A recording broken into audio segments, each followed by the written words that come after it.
Good day, Nationalians. It is truly an honor to be invited as your guest speaker in your pinning ceremony. As a mental health advocate, I've always wanted to be in your shoes, to study psychodynamics of individuals, learn how to develop psychometric tests, and maybe enroll in subjects like theories of personality, abnormal psychology, and industrial psychology.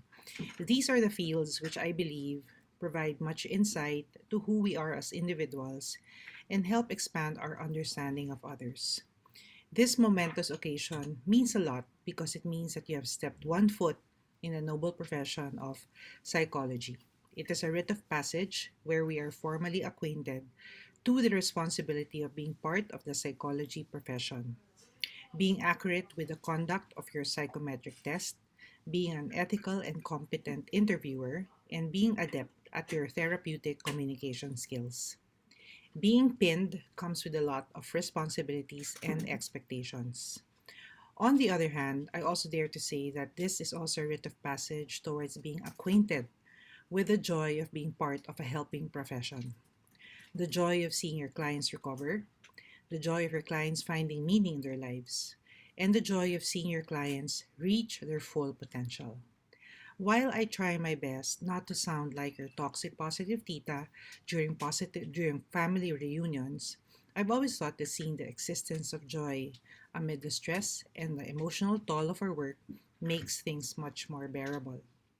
Indeed, in these times where we face multitudes of crises from different fronts, the Philippines is blessed to have another batch who will soon join the ranks in addressing our mental health crisis. In 2015, a national assessment study conducted among youth showed that 26% thought that life was not worth living. In 2017, approximately 3 million suffer from some form of anxiety or depressive disorder. In a more recent data from the Department of Education, in 2021, 404 public school students have taken their lives during the height of the pandemic.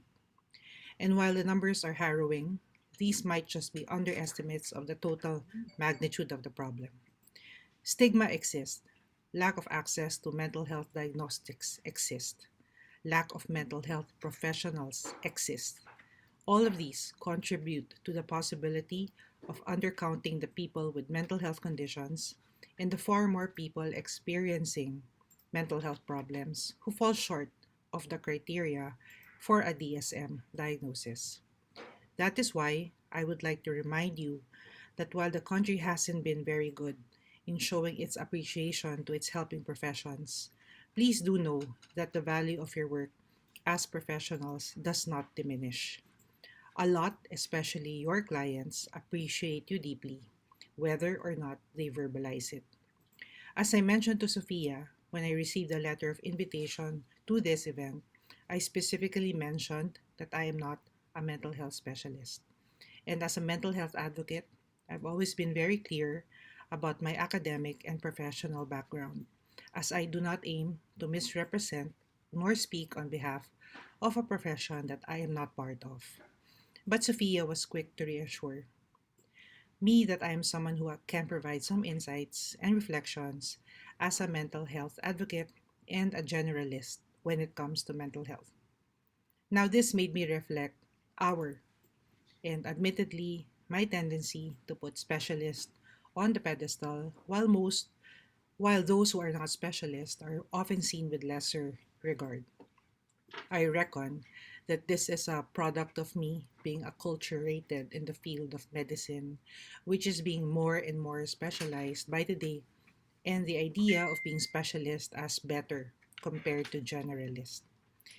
But today, I'd like to invite all of you to collectively change that narrative. I want us to celebrate us being generalist. It has to start with us. We need to put more value to those working in the front lines who work with communities and individuals with their day to day struggles. We need to invest more in economically efficient options that are based in the community setting rather than concentrating our resources in expensive specialist and inpatient care.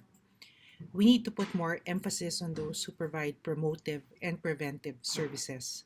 which prevent people from being pushed to having diagnosable mental health conditions.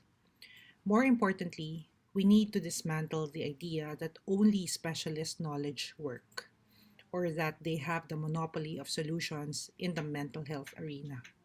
Sure, specialists have advanced knowledge, but I think we can all agree that specialist knowledge is nowhere near good if it remains inaccessible to the majority of the Filipinos. As of now, we have approximately 20,000 plus psychology graduates. Most of them are now working in various industries. Some of them enter human resource work, some of them go to an entirely different profession due to better pay. But one thing that I think pushes them away from the profession is the lack of plantilla positions, specifically for psychometricians. Let me rephrase that. There are no plantilla positions for psychometricians in government. The plantilla positions are usually for psychologists who are more often than not overqualified yet severely underpaid for their services. This leaves some psychologist positions unfilled rather, and communities underserved. While you have thousands of psychometricians working in a different industry with limited application to these skills they were trained on during their academic preparations. Sure, there are limitations between what psychometricians and psychologists can do, but I think in times where the demand for mental health services is skyrocketing, an urgent and innovative policy change needs to happen. In my opinion, psychometricians should be able to do more than administer tests.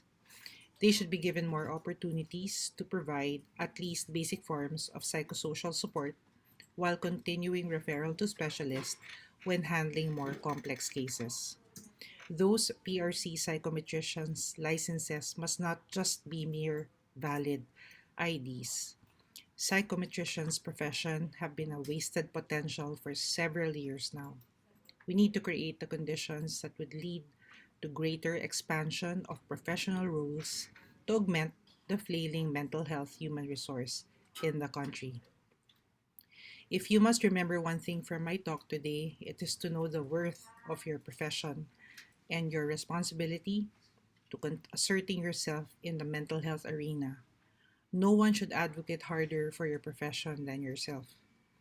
I hope this pinning ceremony does not only make you realize the responsibility and joy of being in a psychology profession, I also hope it also allows you to realize that you are part of a community of noble, helping professionals who has an extremely important mission to do.